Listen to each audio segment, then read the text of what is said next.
Muito bem, abra sua Bíblia em João capítulo 5. É um texto muito conhecido da palavra de Deus. Mas eu queria hoje que o Espírito Santo ministrasse no seu coração algo muito específico. Ao ler esse texto, me veio essa frase: a religião do pódio, que é diferente do Evangelho da Graça. O Evangelho da Graça é aquilo que Deus faz sem a gente merecer. É bondade sem motivo. É presente para quem não merecia. Só que a religião do pódio, ela é meritocrática. É para aquele que chega primeiro, é para aquele que faz melhor, é para aquele que vence. É mais ou menos aquela frase: Deus ajuda quem se ajuda mais. E eu me lembro que essa foi a religião da minha vida durante muitos anos. E eu precisei de um toque poderoso da graça de Deus para ser liberto disso. E ao revisitar essa semana, essa passagem da palavra de Deus, Deus falou muito comigo sobre isso. E eu queria compartilhar com você. Mas vamos ver o cenário montado por Jesus. João capítulo 5, a partir do versículo 1. Essa é uma história verdadeira, né? Não é uma parábola. É Jesus vivendo isso com um homem, na beirada de um poço, de um tanque chamado Betesda. Diz assim a palavra de Deus: algum tempo depois, Jesus subiu a Jerusalém para uma festa dos judeus. Há em Jerusalém, perto da porta das ovelhas, um tanque que em aramaico é chamado Betesda, tendo 5 entradas em volta. Ali costumava ficar grande número de pessoas doentes e inválidas, cegos, mancos e paralíticos. Eles esperavam o movimento das águas. De vez em quando descia um anjo do Senhor e agitava as águas. O primeiro que entrasse no tanque, depois de agitar as águas, era curado de qualquer doença que tivesse. Um dos que estavam ali era paralítico, fazia 38 anos. Quando viu deitado e soube que ele vivia naquele estado durante tanto tempo, Jesus lhe perguntou: você quer ser curado? Disse o paralítico: Senhor, não tenho ninguém que me ajude a entrar no tanque quando a água é agitada.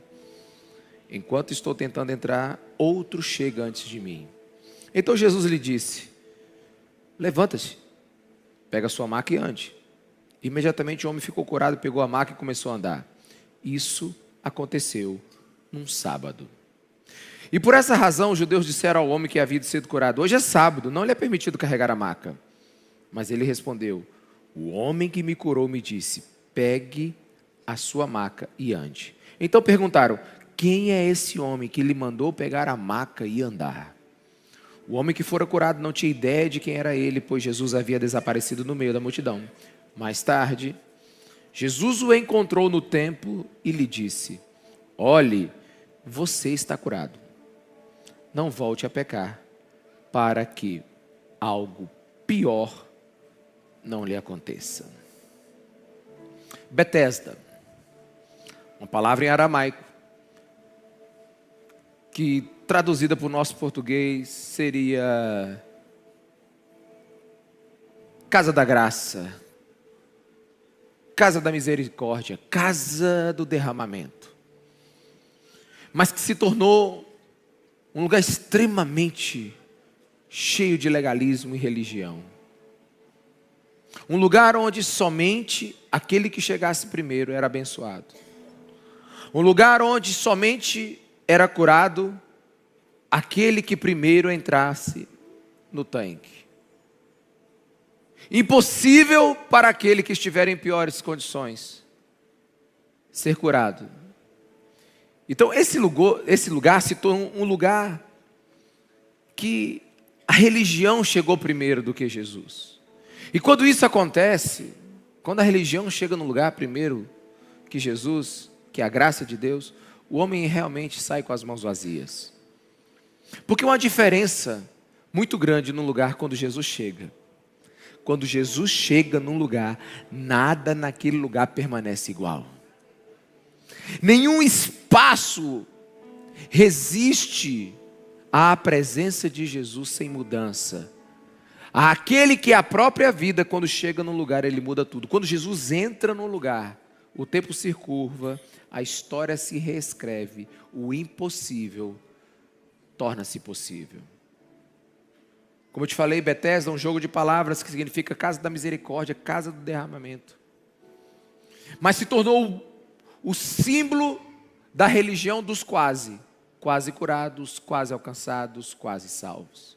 O poço da misericórdia virou o poço do mérito.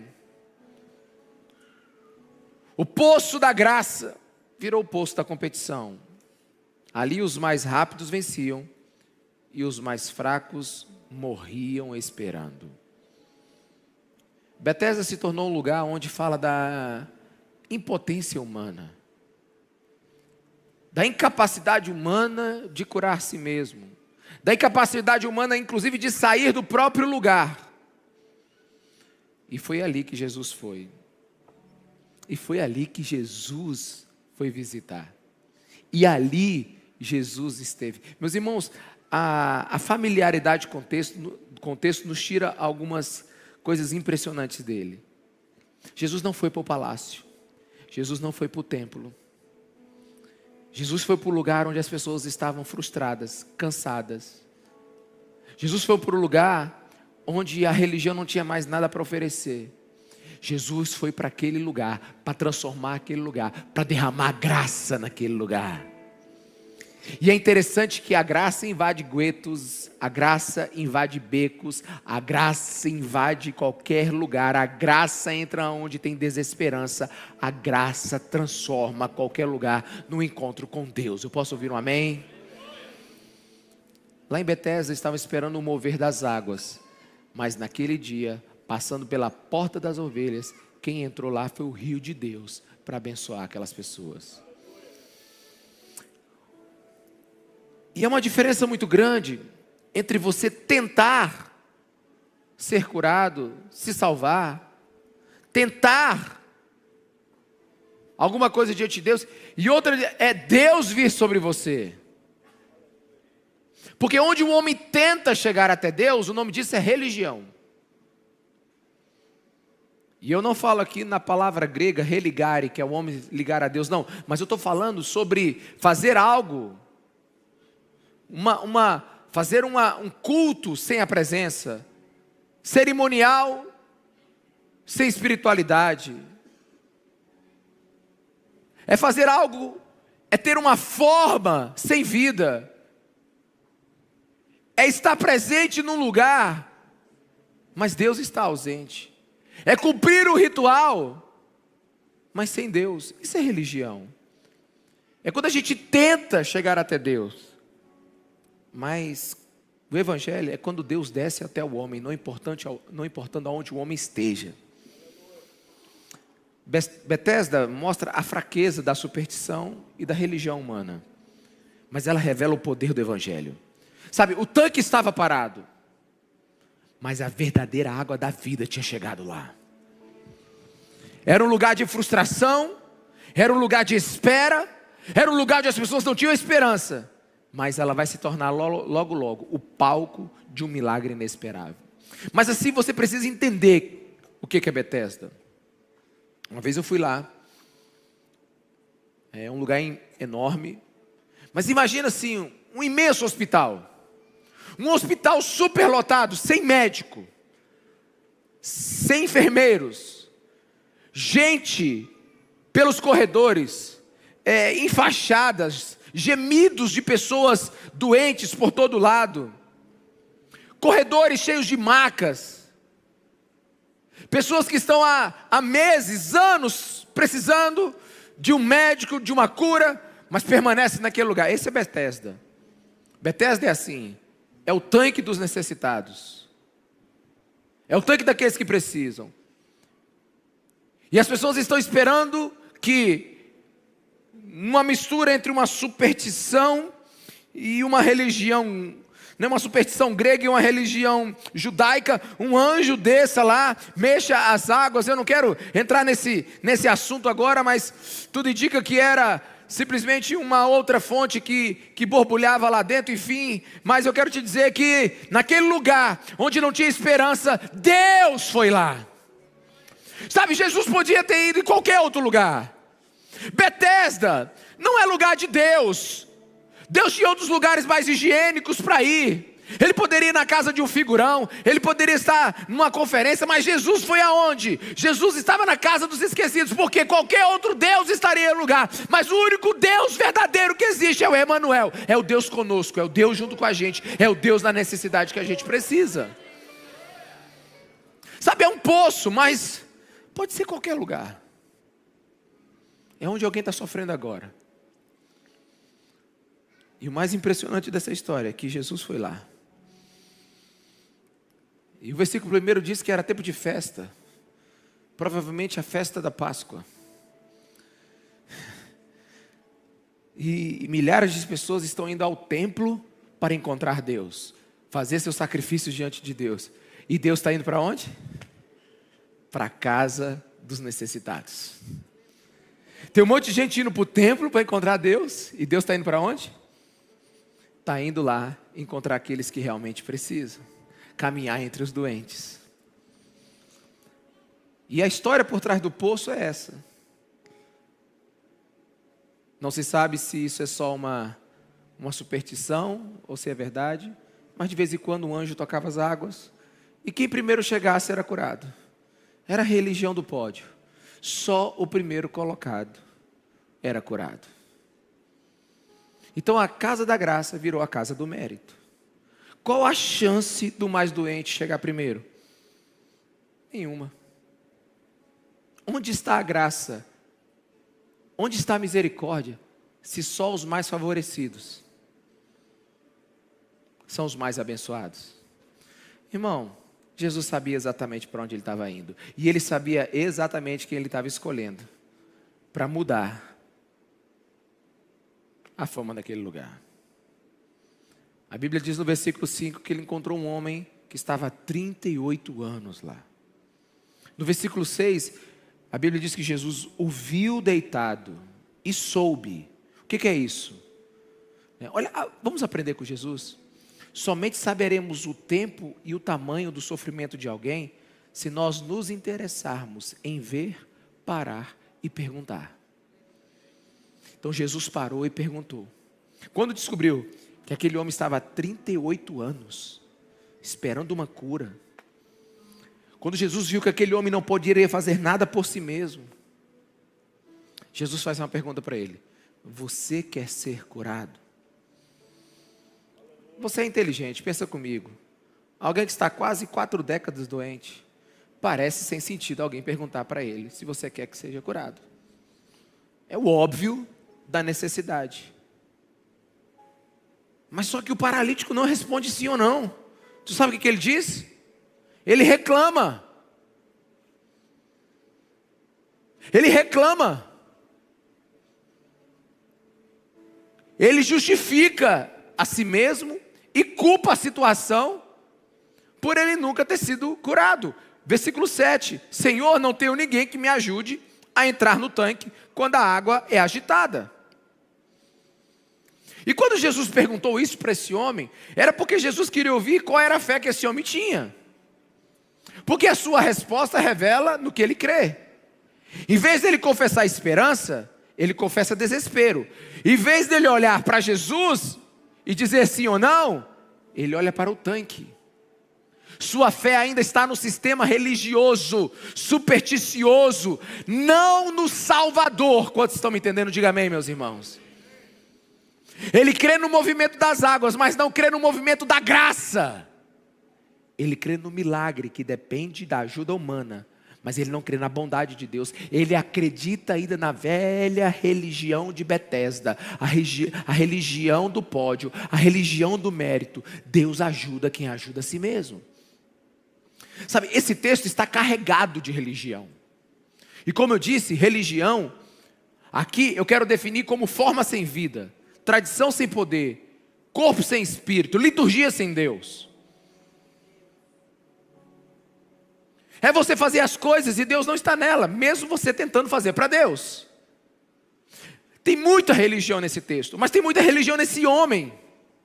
Primeiro, ele conhecia a reputação do tanque, ele conhecia o ritual, ele conhecia a superstição, mas desconhecia o Deus que estava à sua frente. Ele estava preso a um lugar e a um tempo. Ele só acreditava que Deus faria de uma maneira e em um lugar. Ele nunca imaginou que Deus iria até ele. Ele sempre achou que a cura era ele indo e se esforçando até Deus.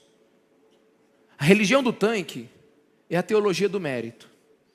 Se eu tentar mais, Deus vai me recompensar. É a crença que o mover de Deus é a recompensa da corrida humana. É a espiritualidade dos cansados, sabe? Gente que todo tempo confunde fé com esforço. Tem alguém aqui, meus irmãos? Gente que todo tempo está tentando conquistar Deus. Gente que todo tempo está tentando, sabe, ser salvo pelas suas próprias forças. Só que a graça de Deus não vem para os que correm. A graça é para aqueles que caíram. É para aqueles que precisam. Sabe o que é graça? Qual a diferença entre o evangelho da graça e a religião do pódio? Qual a diferença entre o evangelho da graça e a religião do mérito? Meus irmãos, graça é favor que não merecemos, é presente para quem não é digno, é amor condescendente que desce ao nível de alcançar aquele que mais precisa. Graça é bondade sem motivo. Graça é uma dádiva imensa dos céus, que escorre pelas mãos de Deus como um rio selvagem e alcança o pecador quando ele mais precisa. Graça é o amor em ação, que brota direto do coração de Jesus. Graça, ela não pode ser descrita. Nenhuma bondade humana poderá descrevê-la. Porque a graça é como um sol, que amanhece e aquece a terra e não escolhe a quem está iluminando. Quantos estão me entendendo? Diga amém. A graça é aquela que percorre os vales mais profundos da alma humana, tocando-nos, transformando-nos. É a graça que salva. Não é a gente que salva a si mesmo. Não é nós que conseguimos nos levantar. Não, é a graça que dá ordem. Levanta e anda, teus pecados estão perdoados. Levanta e anda, tem uma nova vida. Sabe, é a graça que destranca o coração preso às correntes do pecado. E finalmente, por um momento, ela vê um fio de sol, um fio de luz, e enxerga o caminho de Jesus. É a graça, ela é incansável. Ela bate, ela bate, ela bate, ela bate. Ela não fica na porta do tanque, não, ela entra e salva quem ela tem que salvar, não quem merece, mas quem ela quer salvar. Ela entra, ela transforma, ela revive. Não é o homem que escolhe, é ela que escolhe o homem. É graça de Deus, é graça de Deus, é a salvação que ninguém pode deter, que mérito nenhum pode atrair. Lá em Betesda você tem que chegar primeiro nas águas, mas é Jesus que chega ao homem. E eu pergunto, do que você acredita? Você acredita que Deus está do seu lado agora? Ou você é um mau menino, que por não ter buscado Deus a semana toda, Ele está com raiva de você? Ou talvez você passou a semana toda jejuando, e acha que Deus agora te acha o queridinho dele.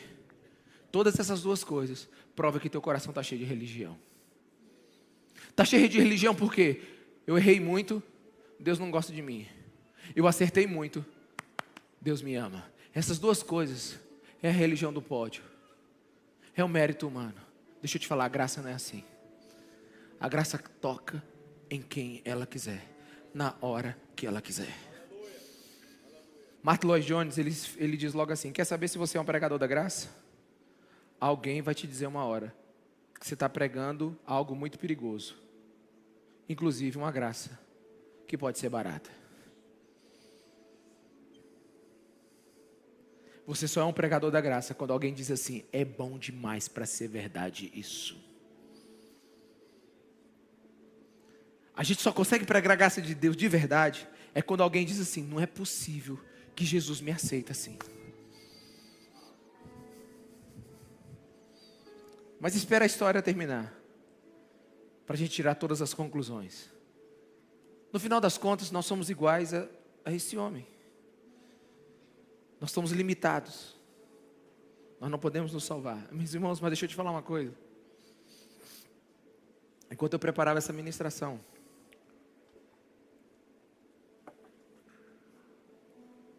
um desejo veio no meu coração.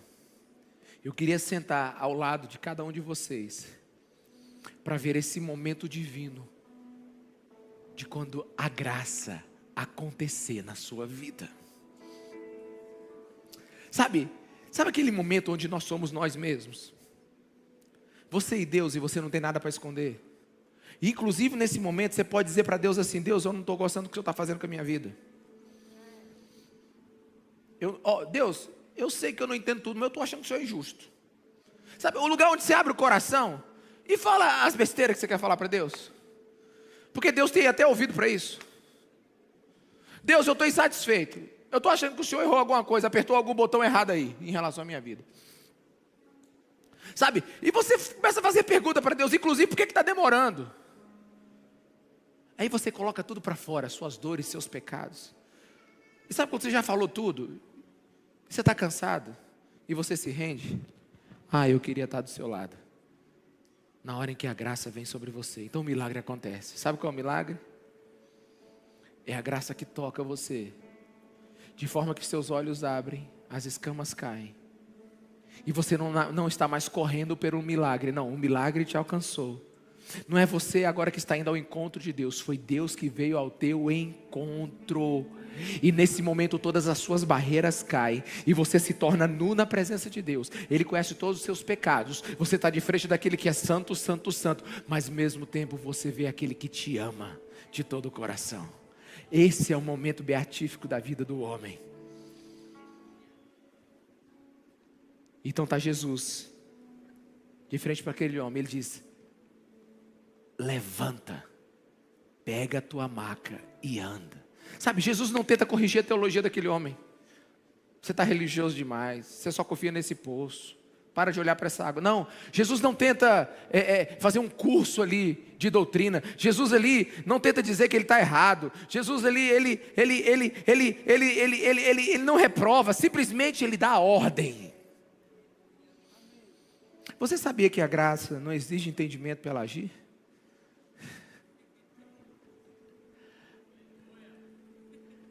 Ela age, e depois que você vai entender. Até porque nesse texto, perguntaram para esse homem: quem é que te curou? Ele disse: não sei. A graça pode estar agindo agora sobre você, e depois você vai descobrir que o nome desse agir se chama Jesus Cristo de Nazaré.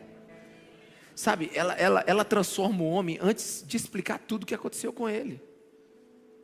Mas a religião é diferente. A religião ensina para te aceitar, a graça te aceita e depois te ensina. Sabe, porque é favor imerecido, é milagre sem condição, é visitação de Deus, sem hora e lugar marcado. Imagina a cena, 38 anos esperando, sei lá o que das contas, mexer as águas. E então a graça está na frente dele. Imagina a alegria desses homens, desse homem que saltou aquele dia. Mas o texto traz uma frase interessante, versículo 9. E isso aconteceu num sábado. Por que João diz isso, hein? Por que João diz, aconteceu num sábado? Tipo assim, gente, 38 anos um homem estava lá. Jesus podia ter feito um dia antes, e podia ter feito um dia depois. Mas ele fez logo no dia em que a religião dos homens não permitia. Eu fico imaginando assim, com toda a autoridade que The Chosen me deu, eu fico imaginando Jesus acordando de manhã assim: eu vou armar um barraco com a religião. Eu poderia fazer isso no domingo, eu poderia fazer isso na sexta, mas eu vou fazer no sábado, porque eu quero ensinar aquele povo que ninguém conquista Deus, é Deus que conquista eles. Eu quero ensinar para eles que não é eles que conseguem agradar a Deus e viver de uma forma que Deus gosta, é Deus que vai morrer por eles e vai fazer eles capazes de viver para Deus por causa do sangue do Filho dele. Eu imagino Jesus acordando assim, aí vai chamando os discípulos: pode vir, para quê? Para ver o barraco. Aí João diz: é sábado. Está aqui, ó. João não deixaria essa informação se ela não fosse importante. A lei de Moisés permitiria um milagre. A lei de Moisés permite o amor dia de sábado, mas o legalismo dos fariseus não. Sábado é descanso, mas os fariseus criaram 38 proibições no sábado. O sábado, em vez de se tornar um lugar de descanso, se tornou cansativo, tedioso, difícil e nunca observado. É por isso que o versículo 10 diz assim: por essa razão os judeus disseram ao homem que havia sido curado: hoje é sábado, não lhe é permitido carregar a maca. Meu Deus, irmãos, olha, eu fico louco com essa parte do texto aqui. Eu fico desesperado. O cara está há 38 anos naquele tanque. Você consegue imaginar? 3 décadas, uma vida inteira. Uma vida adulta inteira. Ele é conhecido por toda a cidade, porque ele está lá há 38 anos. O Sinédrio conhece ele, os fariseus conhecem ele. E na hora que encontra o homem carregando a sua cama nas costas, ele pergunta sobre a cama. Eu enlouqueço com um negócio desse. Sabe por quê? Porque a religião é capaz de perder o milagre, mas não perde a regra. Mas não perde o ritual. Sabe, o legalismo religioso, ele é tão difícil, que esse policial do tapete consegue ver o tapete nas costas dos homens, consegue ver essa marca nas costas dos homens, mas não consegue ver o milagre. Por quê? Porque é sábado. Sábado, para os fariseus, os legalistas, é pare de trabalhar. Para Jesus é descanse. Tem muita diferença entre não trabalhar e descansar. Quantos estão aqui, meus irmãos? O verdadeiro descanso não é parar de trabalhar. O verdadeiro descanso é parar de trabalhar e o coração também se deitar. O verdadeiro descanso é parar o corpo, mas também parar a mente. A religião disse: pare de trabalhar. A graça diz: descanse. Mas como alguns vão descansar se nunca encontraram realmente o verdadeiro descanso? Jesus disse: eu sou o sábado. O sábado não é um dia, o sábado é uma pessoa. Por isso, quando Cristo vier até ti, o teu coração vai saber que encontrou descanso. E quantos fariseus dizem: para de trabalhar, porque você precisa agradar a Deus. A graça diz: pode descansar, porque eu já trabalhei por você naquela cruz. Porque o que a lei exigia, Jesus cumpriu. O que o pecado cobrava, Jesus pagou. O que a religião exigiu, Jesus realizou. O sábado da lei mandava parar de fazer. O sábado da graça anuncia: está feito. Por isso o maior descanso não é tirar um dia da sua agenda. Esse é importante. Mas o maior descanso que existe é entregar o nosso coração a Cristo.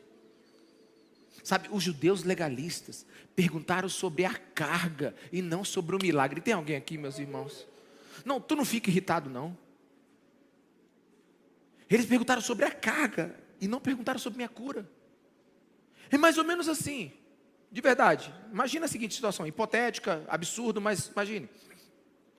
Não tão absurda, mas seu vizinho vive doente há 38 anos. Não levanta da cama, não consegue fazer nada, não tem força. É um homem que está falido na sua saúde. E então, num feriado, você começa a ouvir barulho para todo lado do seu vizinho. É o seu vizinho cortando a grama, é o seu vizinho trocando a lâmpada, é o seu vizinho pregando prego em todo lugar, é ele serrando tudo, consertando tudo. Aí você abre a janela e diz assim: pelo amor de Deus, vizinho, é a essa hora no feriado? Não é possível, para de trabalhar. Aí o vizinho: se eu já falei para você parar de trabalhar, aí você fecha a porta. Você reclama do barulho de alguém que foi curado, mas não consegue ver a cura daquele que está se alegrando. Meu irmão, em nome de Jesus. Maca está andando. Deixa eu te falar uma coisa. A religião sem Cristo sempre erra a prioridade. Quantos estão aqui? Diga amém. A religião sem Cristo, ela idolatra as normas e ignora a misericórdia. Em nome da ordem, ela mata a compaixão.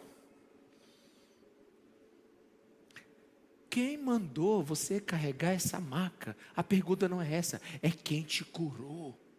Que a gente quer conhecer quem tem esse poder. Não, mas isso só acontece lá no tempo de Jesus.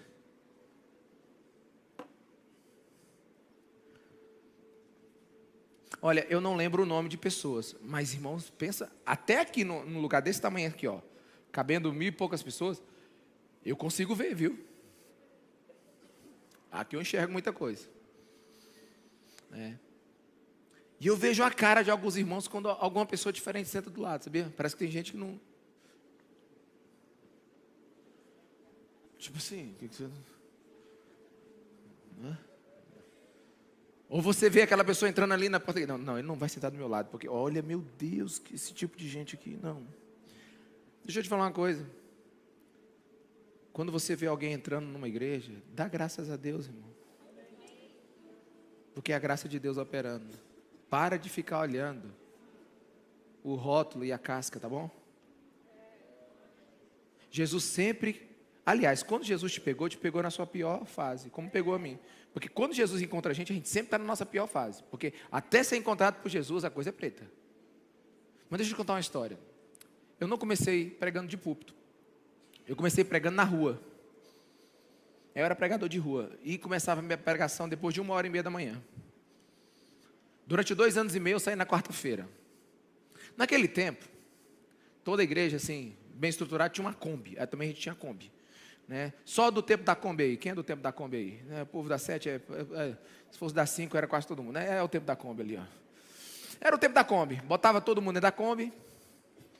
Eu botei o ministério mais enlouquecido que tinha na igreja, que era o ministério de jovens e adolescentes dentro da Kombi. E a gente ia ministrar na madrugada.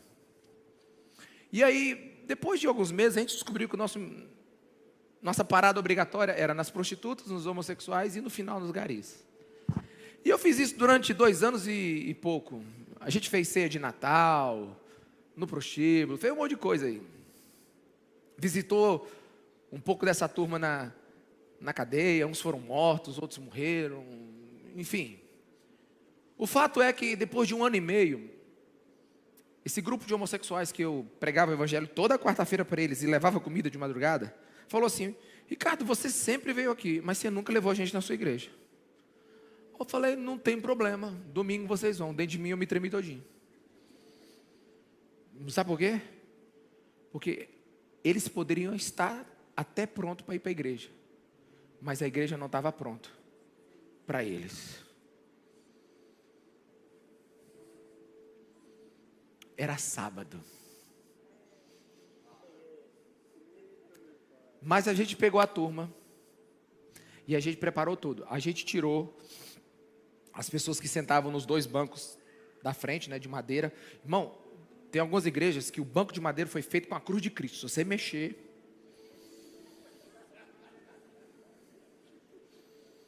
é mexer e ter problema. Tem que estar ali. Mas isso é outra conversa. Eu tenho que me comportar porque eu estou filmando. Eu falei que eu não ia falar metade das coisas que eu falei nos outros 3 cultos, mas eu estou tentando aqui me comportar. E muito bem, preparamos tudo. Lembro que quem foi buscar comigo foi Jorjão, um carioca. Aí ele falou assim: pastor, vai dar ruim, né? Eu falei: Jorjão, nós vamos nessa. Aí a gente saiu, enchemos a Kombi, lotou a Kombi. Aí eu fiz o seguinte programação: a gente vai entrar na hora do louvor, quando todo mundo estiver levantado, adorando. Celebrai a Cristo, celebrai. Só você que é do tempo do Jurassic Park. Aí estava todo mundo lá. Só que eu esqueci um detalhe, irmão. Pedrão fazia parte da turma. Pedrão tinha 1,85 m. E ele botou um salto. Tem alguém desse tempo que estava nesse dia, nessa igreja? Você estava, né? Tem aqui também. Pedrão, o Márcio tem todas, né? Pedrão tinha 1,85 m e eu acho que ele estava calçando um salto de mais de 10 centímetros. Porque Pedrão estava batendo os 2 metros de altura. E Pedrão foi com uma saia prata. Lembra? Prata. De um palmo. Minha conta era o seguinte: eles vão entrar sem ninguém ver. E aí eles ficam na frente assistindo o culto. Porque estão na frente, então ninguém vai olhar para trás. Se eles estão na frente. Mas Pedrão, meu irmão, Pedrão, era Pedrão e a gente. E Pedrão foi com, como é o nome daquele negócio? Que não pode usar aqui na igreja, como é o nome? Cropped. Só se botar roupa por cima. Pedrão foi de cropped e de uma saia prata, brilhante, de um palmo. E Pedrão tinha 1,5 m de perna. E perna bonita. Aí Pedrão chegou. Entrou comportado. Rapaz entrou comportado. Irmão, eu me lembro até das 2 irmãs até hoje. Eu não sei se elas são salvas não, mas eu me lembro das 2 irmãs. Eu lembro delas falar uma coisa: como é que pode esse tipo de gente entrar aqui na nossa igreja? Eu li, irmão, eu ouvi, sabe? Deus me deu o intérprete, a dom da interpretação dos lábios. Eu vi as 2 irmãs. Como é que pode esse tipo de gente entrar aqui? Aí, a sorte que entraram no louvor e sentaram todo mundo aqui. Sabe qual é o problema, irmão, da religião? É que a religião, ela se preocupa com a maca, mas não se preocupa com o milagre. Se preocupa com a maca, mas não fica maravilhado com o milagre. Naquele dia, mais de 10 de homens ouviram a palavra de Deus. Deus tocou a vida daqueles homens. Irmão, eu não posso contar o resto da história, mas foi uma bagunça grande. Mas, olha, Deus tocou a vida daqueles homens. Sabe, os fariseus não conseguiram enxergar eram milagres. Apenas acusavam quem é que quebrou as nossas regras. Quem é que entrou no nosso ambiente que não podia ter entrado. Quem é que fez aquilo que a gente não aceita, que não agrada a Deus na cabeça deles. O legalismo, a religião, eles guardam o dia, mas chutam a pessoa. Eles não enxergam a cura, somente o seu código de regras criados. Quantas vezes a gente só enxerga as marcas e não enxerga os milagres? Quantas vezes a gente só enxerga o problema e não enxerga a bênção? Quantas vezes a gente protege o método, ignoramos a misericórdia? Irmãos, foi num sábado. Eles eram peritos em lei e analfabetos da graça de Deus. Peritos em leis e analfabetos do Cordeiro. Conheciam regras e cerimônias, mas desconhece o Filho de Deus. São os policiais do rito, perseguidores de marcas, cegos para a ação da graça de Deus. Discutem tudo, menos fazem a pergunta certa. Sabe, e se você não percebeu, o texto é muito mais rico do que a gente pode imaginar. Jesus foi numa época de festa da Páscoa. Sim, a graça sim visita ambientes religiosos. Sim, a graça visita gente religiosa. A graça visita quem ela quiser. A graça faz o que ela quiser. A graça é soberana. A graça é irresistível. A graça entra se você não gostar. A graça toca em quem você acha que não merece. A graça faz o que ela desejar. E no dia que a graça for derramada nessa igreja, do jeito que nós estamos orando, essa igreja vai ser a igreja de mais péssima reputação dessa cidade. Porque só, além da gente, os que não prestam todinho, o resto vai estar aqui. Ah, você está achando bom, né? Eu quero ver na hora que chegar do seu lado.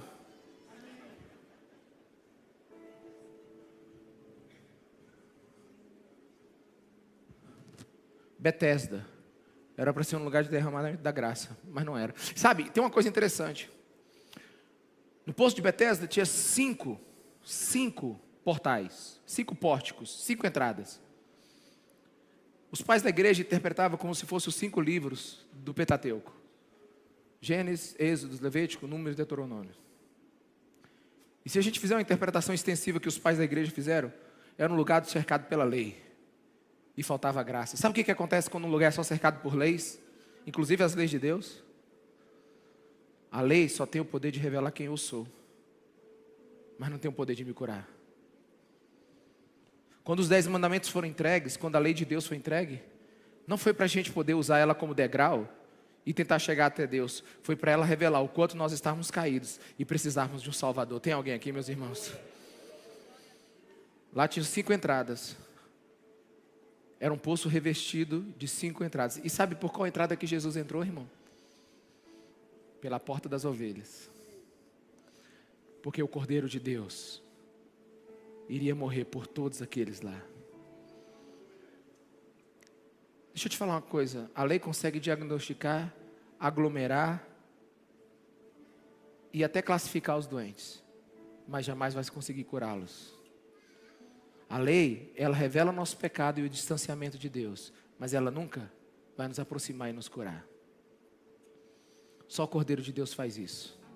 A casa da misericórdia se tornou um museu das impotências. Não era o poço da graça, era a triagem religiosa. É quem chega primeiro. É o culto ao mérito. Não é a celebração do Evangelho. Mas se a gente juntar os pedaços aqui, você vai ver que a coisa é um pouco mais impressionante. Jesus escolheu um homem que estava há 38 anos no mesmo lugar, vivendo entre a promessa e a cura. Agora, se você ler comigo Deuteronômio 2,14, coloca para mim aí. Deuteronômio 2,14. Olha só o que é escrito. Passaram-se 38 anos entre a época em que partimos de Cades Barneia e a nossa travessia do Vale Zered, período no qual pereceu do acampamento toda aquela geração de homens de guerra, conforme o Senhor lhes havia jurado. Deixa eu te falar uma coisa aqui. Talvez você não conheça essa história, mas eu resumo para você.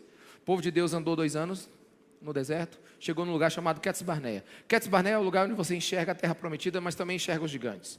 Cades Barneia é o lugar onde eles enviaram os 12 espias, e 10 voltaram dizendo assim: não dá para entrar, os caras são maiores do que a gente, é tudo jogador de basquete, lutador de UFC, gigantes, não tem jeito. E a gente não dá conta de lutar contra eles. Aí chegaram 2, Josué e Caleb, dizendo assim: acredita em Deus, Deus falou que a gente venceria o mais forte. Deus é a nossa força, vamos lá. Não acreditaram. Sabe o que aconteceu? 38 anos eles ficaram rodando no mesmo lugar. 38 anos eles ficaram rodando no deserto, dando voltas, até que aquela geração incrédula morresse. Sabe, Jesus escolheu aquele homem como se fosse uma tipologia de Israel no deserto. Mas também, em Betesda, Jesus reencontra Israel. Jesus está diante de um homem que representa um povo. O povo preso entre a promessa, o cumprimento, a lei, a graça, o poço e a fonte. A cura desse homem era o cumprimento de uma promessa. Era como se Jesus dissesse: o tempo de peregrinação acabou, o descanso chegou. 38 anos de prisão terminam hoje com a voz de Cristo. Irmão, 38 anos terminou apenas com a voz de Cristo. Mas tudo estava bem.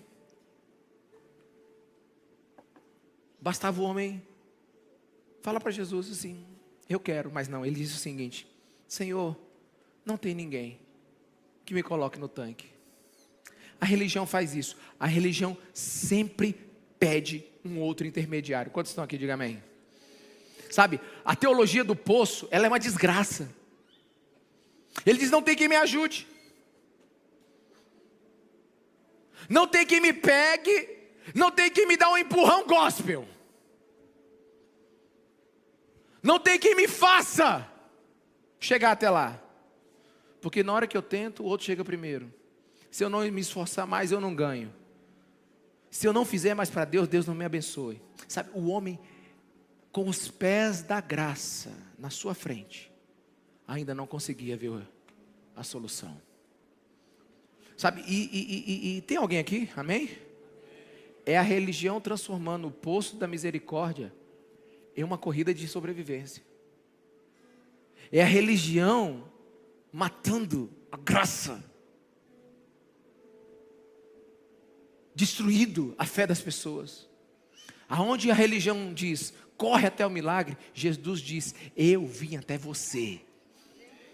Aonde a religião cria filas, Jesus cria encontros, amém? Aonde a religião cria filas, a graça corta fila, porque o último vai ser o primeiro. Sabe, aonde a religião diz assim, Deus ajuda quem a si mesmo se ajuda. A religião é terrível, a graça diz, Deus ajuda quem não pode se ajudar. Sabe, a maioria das pessoas pedem mediadores. Irmãos, não existe outro sistema de salvação. Alguém aqui? Tem gente que fica correndo atrás de intermediários. Sistemas, orações ungidas, pessoas ungidas, objetos ungidos, fórmulas ungidas, locais ungidos. Sabe, eu acho que vai ser difícil fazer uma caravana para Israel. Eu gosto de Israel, irmão, eu quero ir lá. Mas Deus não está em Israel. Aliás, Deus não está em lugar nenhum. É nós que estamos em Deus. Deus a tudo comporta. Como diz o filósofo, não acredita em Deus, pois dê um salto para o nada, porque Deus está em todos os lugares. Sabe, as pessoas querem alguma coisa. Sabe, irmãos, deixa eu te falar uma coisa. Eu sei que algumas pessoas precisam, mas elas precisam porque ainda tem religião dentro delas. Eu sei que algumas pessoas gostam de ir em um lugar, eu sei que algumas pessoas preferem algumas circunstâncias, mas espera aí, irmãos, em nome de Jesus, a gente não precisa de nada, além de Cristo Jesus. Não tem outro intermediário, não tem outro que pode ficar entre nós e Deus, não tem nenhum objeto que te salva, não tem nada que te santifica, não tem nada que te muda, só Cristo.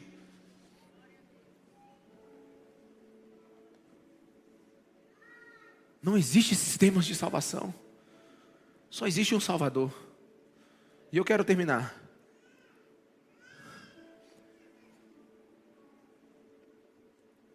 Depois do sofrimento do poço, da alegria da cura e da insensibilidade da religião, Jesus procura aquele homem. É interessante isso, olha só. Versículo 14. Mais tarde, Jesus o encontrou. Ou seja, Jesus estava procurando ele. No tempo, ele disse, olhe, você está curado. Não volte a pecar, para que algo pior não lhe aconteça. Vem cá, gente, todo mundo aqui agora, vamos lá, todo mundo juntinho aqui agora. O que é pior do que 38 anos? Paralítico, na beirada de um poço. Alguém me ajuda, por favor? O que é pior do que ficar doente 38 anos?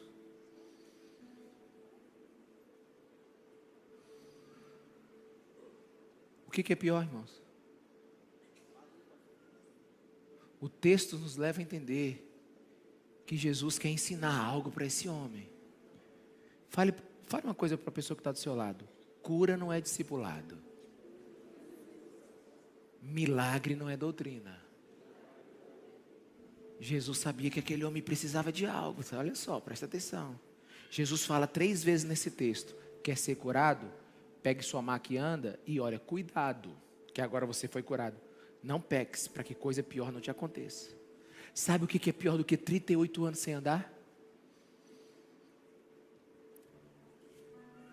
É depois de sadio, ter uma vida em pecado.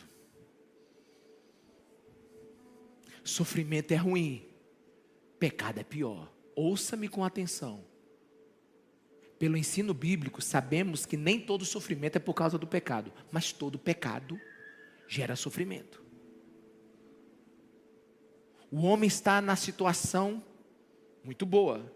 Ele não está mais no poço, paralisado. Então Jesus fala para ele, cuidado que você tem pernas agora. Cuidado aonde você anda.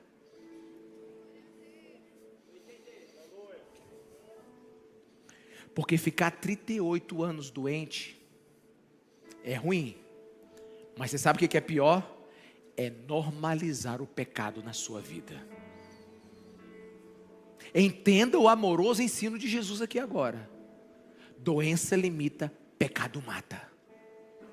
O aviso de Jesus não é para moralismo. É misericórdia escatológica. O que é isso? Cura sem santidade não é a nossa história toda com Deus. Presta atenção, cura sem santidade não é a nossa história toda com Jesus. Alguém pode chegar no céu sem pernas e sem braços, mas jamais chegará lá sem arrependimento, sem transformação, sem santificação. Então a palavra mais poderosa de Jesus aqui não é levanta, é não peques mais. Doença limita, pecado mata. Um paralítico pode entrar para o céu, mas um pecador sem arrependimento não. O tom aqui não é de ameaça, irmãos, é de amor. Sabe, não é insistência aqui, é amor. Preste atenção no que eu quero dizer. Jesus não quer apenas curar o que o pecado estragou em nós. Jesus quer nos dar um coração que não escolha mais o pecado. Porque a pior coisa que pode a pior coisa que pode acontecer para alguém que foi curado, não é adoecer de novo, é ser curado e não ser salvo. Cura sem conversão ainda é perdição.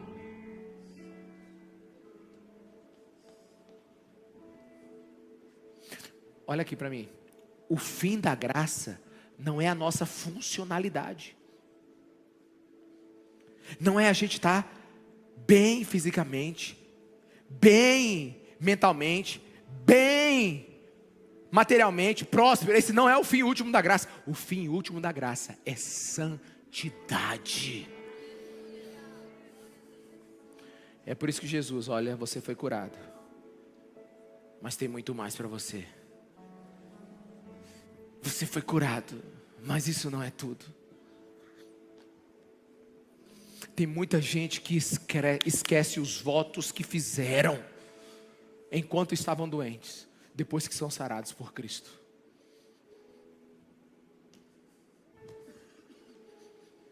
Sabe por quê?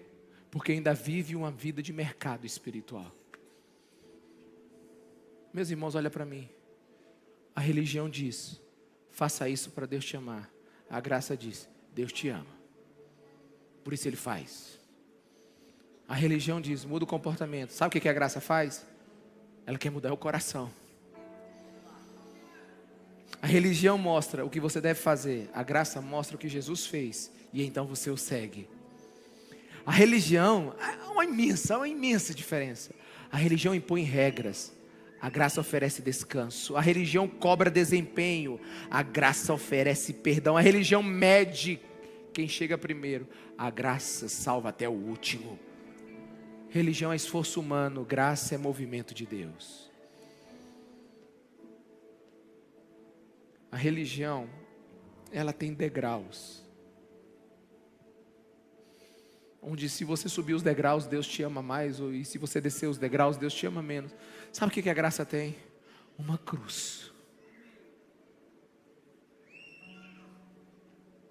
Uma cruz.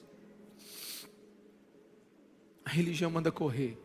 A graça manda descansar. A religião vive dizendo, tente mais uma vez, faça melhor. A graça diz, está consumado, creia. A religião começa com esforço, a graça com fé. O paralítico de Betesda é um retrato de todos nós. Presos, impotentes, culpados. Jesus é um retrato da graça. Ele vem até nós, fala, nos levanta, nos recria. O que a religião não pode fazer em 38 anos, Jesus pode fazer agora. Muitos vivem à beira de Betesda, ouvindo sermões, vendo milagres, mas presos na velha crença meritória. Eu não mereço, ou mereço demais. Sabe, espero que o tanque da emoção se mova, que algo aconteça, que um anjo desça. A verdadeira fé não é um grito do homem tentando alcançar Deus. A verdadeira fé é o homem de joelhos pedindo, Deus tem misericórdia de mim. Quantos de nós ainda tenta viver, sabe, nessas Betesdas modernas da religião? Rodando em volta da mesma culpa, das mesmas tentativas, das mesmas águas. Hoje Jesus quer te mudar, quer te transformar. Saia desse lugar, da teologia do tanque, do mérito, do pódio. Quando eu melhorar, Deus vai me abençoar. Quando eu for mais santo, Deus vai me amar. Quando eu chegar lá, Deus vai me curar. Para com isso. Isso não é evangelho, isso é religião. E sabe o que é graça? Graça é a visita inesperada de Jesus para quem não merece. E hoje Ele está aqui para tocar o seu e o meu coração. Ele está aqui para mudar a sua vida. Ele está aqui para acabar com as suas desculpas. A graça acaba com as nossas desculpas. Hoje Ele está aqui para te tocar. Em nome de Jesus, fique em pé no seu lugar. Fecha teus olhos, aproveita esse tempo agora. Tem paciência agora. Tenha um momento agora onde você vai fechar os teus olhos e dizer: Senhor, se tua palavra é verdadeira, toca em mim agora. Toca em mim agora, toca em mim agora. Eu preciso de Ti, eu preciso de Ti, eu preciso de Ti. Toca em mim agora. Eu sou como aquele homem que não consegue resolver a minha própria vida. Toca em mim agora, Jesus. Toca em mim agora, Jesus.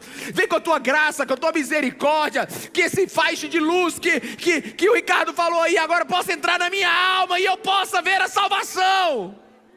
Me tira dessa religião. Sabe, irmão, deixa eu te falar uma coisa. Não tem coisa pior do que fingir fé. Não tem coisa pior do que você frequentar o lugar dos salvos e ainda se achar um perdido.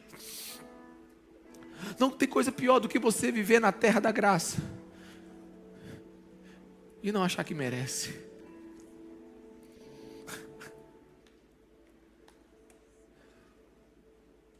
Não tem pior do que você viver num ambiente onde Deus pode te dar e você achar que é você que tem que conquistar isso. Não tem lugar pior. Mas hoje Deus pode mudar tudo na sua vida. Eu não lembro o dia que eu aceitei Jesus. Não lembro. Eu não lembro o dia que eu fui batizado. Mas eu lembro, como se fosse hoje agora, o dia em que a graça veio sobre a minha vida. Mas não só a graça salvadora, não, eu estou falando da graça que abriu os meus olhos de uma maneira tão grande. Eu não estava perdido, mas eu não enxergava a beleza de Cristo. Eu não enxergava o quão belo Ele era quando Ele foi ao meu poço de Betesda. Eu não vi o tamanho da minha doença. Mas eu me lembro aquele dia, tocando num teclado. A graça veio sobre mim. E a única coisa que eu fazia era agradecer a Jesus Cristo e pedir perdão pelos meus pecados. E naquele dia, eu acho que foi aquele dia, sim. Foi aquele dia que eu descobri que eu era um pregador da graça. E não que isso seja um título poderoso, mas só pode pregar aquilo que experimentou. Eu tenho certeza que eu não mereço nada, mas eu tenho certeza porque por causa de Jesus, todas as riquezas celestiais Deus pode me dar. Eu não mereço nada, mas por causa de Jesus, Deus é meu Pai. Eu não mereço nada, mas por causa de Jesus os meus pecados estão cancelados. E aonde os anjos temem ir, eu piso com 2 pés.